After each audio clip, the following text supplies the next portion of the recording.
Hello दोस्तों, Lotika blogs fix easy की बोलती कहानियों में आपका स्वागत है। मैं लोतिका आपको सुनाती हूँ आज सिंड्रेला की कहानी। ये एक इंग्लिश फेरी टेल है जिसे आप हिंदी में सुनेंगे। कहानी बहुत मज़ेदार है, इसलिए इसे पूरा सुनते रहिए। चलिए शुरू करते हैं सिंड्रेला की कहानी। एक देश में एक व्यापारी रहता था। उसकी बेटी एला अत्यंत ही सुंदर और प्यारी थी। दुख की बात थी कि एला की माँ नहीं थी, वह बचपन में ही गुजर चुकी थी। एला अपनी माँ को याद कर रोज रोया करती थी। उसके पिता काम के सिलसिले में ज़्यादातर बाहर की यात्रा किया करते रहते थे। उन्हें एला के देखभाल की चिंता रहती थी, इसलिए उसकी माँ की कमी को पूरा करने के लिए उन्होंने एक दूसरी औरत से फिर से शादी कर ली। मगर उस महिला की पहले से ही 2 बेटियां थीं। पिता की शादी के बाद एला अपनी नई माँ और बहनों से बहुत प्यार करने लगी, मगर उसकी सौतेली माँ और बहनें बहुत ही दुष्ट थीं। वे हर समय एला को जानकर परेशान करने की कोई न कोई कोशिश करती थीं। एक बार एला के पिता व्यापार के सिलसिले में बाहर गए। वे शायद किसी दुर्घटना का शिकार हो गए और उनकी मौत हो गई। उनकी मृत्यु के बाद बेचारी एला एकदम ही अकेली सी हो गई। अब उसकी सौतेली माँ तो घर की मालकिन बन चुकी थी। वो और उसकी दोनों बेटियां एला को और भी परेशान करने लगे। घर का पूरा काम बेचारी एला करती और उसकी सौतेली माँ बहनें दिन भर आराम करती रहती। बचपन से राजकुमारियों की तरह रहने वाली एला को अब उनके फटे पुराने कपड़े और जूते पहनने पड़ते। एला मानो अपने ही घर में नौकरानी बन गई। पूरा दिन काम करने के बाद जब एला शाम तक थक जाती थी तो बेचारी अंगीठी के पास ही सो जाती थी।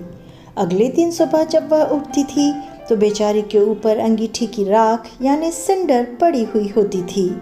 बस यही वजह थी कि उसकी दोनों बहनें उसे सिंड्रेला के नाम से चिढ़ाती थीं और फिर कुछ ही समय में उसका नाम सिंड्रेला ही पड़ गया। सिंड्रेला को जो खाली समय मिलता उसमें वह 2 चूहों और एक नन्ही चिड़िया के साथ खेलती थी। वही उसके सच्चे दोस्त थे। एक दिन अचानक राज्य में यह ऐलान किया गया कि राजमहल में एक बहुत बड़े जलसे का आयोजन किया जा रहा है।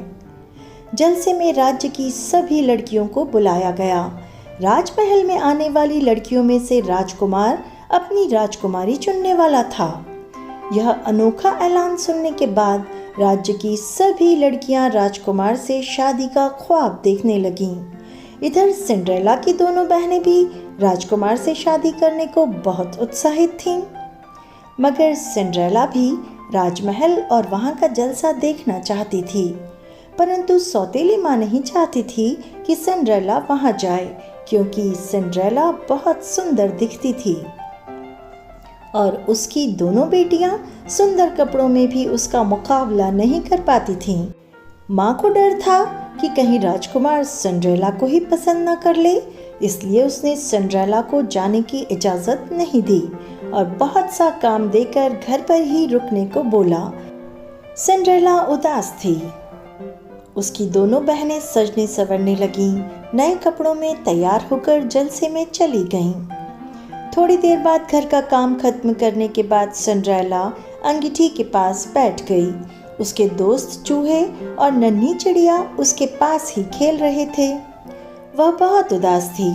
उन्होंने उसे हंसाने की बहुत कोशिश की, लेकिन सिंड्रेला बेचारी हंस न सकी। फिर कुछ ऐसा हुआ जिसका किसी ने भी सोचा न था। तेज रोशनी चमकी और आंखें चौंधिया गईं। कुछ समय में रोशनी कम होने के बाद सिंड्रेला ने देखा कि एक परी उसके सामने खड़ी है। सिंड्रेला परी को देखकर मानो सन्न रह गई। परी ने सिंड्रेला से प्यार से उसकी उदासी का कारण पूछा और सिंड्रेला ने अपने मन की बात परी को बता दी। उसकी बात सुनने के बाद परी ने पूछा, एला, क्या तुम वहाँ जाना चाहती हो? सिंड्रेला ने कहा, हाँ चाहती हूँ, पर जा नहीं सकती। क्यों? परी ने पूछा। वह इसलिए कि अगर मैं इन फटे कपड़ों में वहाँ गई तो दरबान मुझे अंदर नहीं घुसने देंगे और मुझे भगा देंगे। इस पर परी ने मुस्कुराते हुए अपनी जादुई छड़ी घुमाई और एक ही पल में सिंड्रेला बहुत ही सुंदर पोशाक पहने बहुत ही सुंदर दिखने लगी।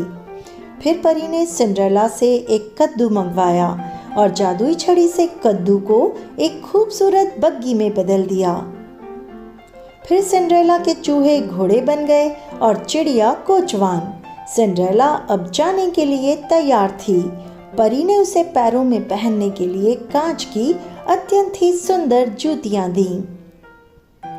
चेहरे तथा आंखों के लिए एक नकाब जिससे कोई उसे पहचान न सके। खुशी खुशी सिंड्रेला बग्गी में बैठ गई।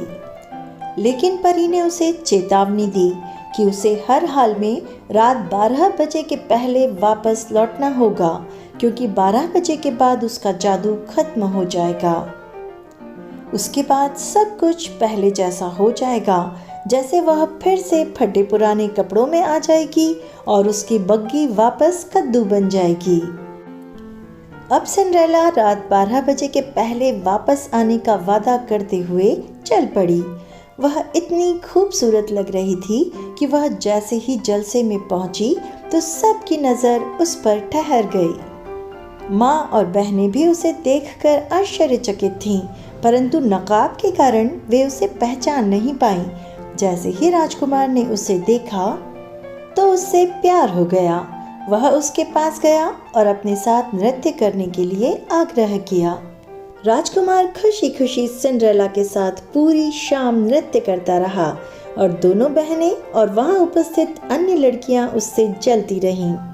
राजकुमार ने कई बार उससे उसका नाम जानना चाहा, लेकिन सिंड्रेला ने उसे नहीं बताया। सिंड्रेला जलसे में आकर इतनी खुश थी कि वह परी की कही हुई बात भूल गई। जैसे ही घड़ी ने रात में 12 बजे का घंटा बजाया, उसे परी की बात याद आई और वह महल के बाहर भागी। राजकुमार उससे प्यार करने लगा था तो वो उसके पीछे दौड़ा।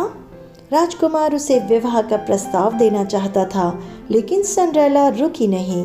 भागते भागते जल्दी में उसके एक पांव की जूती महल के दरवाजे पर ही छूट गई। राजकुमार ने उसे देखते ही उठा लिया। जादू खत्म हो चुका था और घर पहुंचते ही सिंड्रेला अपने पुराने कपड़ों में वापस आ गई। परी के कहे अनुसार बग्गी फिर से कद्दू बन गई और दोस्त चूहा और नन्ही चिड़िया भी वापस अपने असली रूप में आ गए। सिंड्रेला ने परी को बहुत धन्यवाद दिया और परी उसे खूब प्यार और आशीर्वाद देकर चली गई। राजमहल में राजकुमार सिंड्रेला को बहुत याद करने लगा और उसे ढूंढने का फैसला किया। उसने पूरे राज्य में ऐलान करवाया कि जिस लड़की के पैर में वह जूती आ जाएगी, राजकुमार उससे शादी करेगा। सभी लड़कियां राजकुमार से शादी करना चाहती थीं। सब उस कांच की जूती को अपना बताने लगीं और सभी ने उसे पहनने की बहुत कोशिश की, लेकिन किसी के भी पैर में वह नहीं आई। कुछ दिन बाद राजकुमार अपने सिपाहियों के साथ सिंड्रेला के घर पहुंचा। उसे वहां देखकर सिंड्रेला की सौतेली बहनें बहुत खुश हुईं। वे चाहती थी कि राजकुमार उनसे विवाह कर ले। जूतियों को दोनों ने हर तरह से पहनने की कोशिश की कि किसी तरह वह उनके पैरों में आ जाए, पर वे इस कोशिश में सफल न हो सकीं। अचानक ही राजकुमार की नज़र दरवाजे से छुपकर झांकती हुई सिंड्रेला पर पड़ी। राजकुमार ने उसे जूती पहनने के लिए बुलाया और जैसे ही सिंड्रेला ने जूती पहनी तो वह उसके पैरों में एकदम आ गई। यह सब देखकर उसकी माँ और बहनें हैरान रह गईं। सिंड्रेला खुश थी। उसने दूसरी जूती भी अपने पास से निकालकर पहन ली। राजकुमार यह सब देख बहुत खुश हुआ और समझ गया कि सिंड्रेला ही वही लड़की है जिससे उसे प्यार हुआ था। राजकुमार आगे बढ़ सिंड्रेला के सामने विवाह का प्रस्ताव रखता है, जिसे सिंड्रेला खुशी खुशी स्वीकार कर लेती है। दोनों का विवाह हो जाता है और सिंड्रेला के राजकुमारी वाले दिन वापस आ जाते हैं। अब वह पूरे ठाट बाट से रहती और अब वह हर जुल्म से आज़ाद हो जाती है। तो दोस्तों, कहानी कैसी लगी कमेंट बॉक्स में एक कमेंट छोड़कर मुझे ज़रूर बताएं और जुड़े रहें चैनल के साथ। इसे सब्सक्राइब करते हुए अब आपसे विदा चाहती हूँ। Thanks for watching.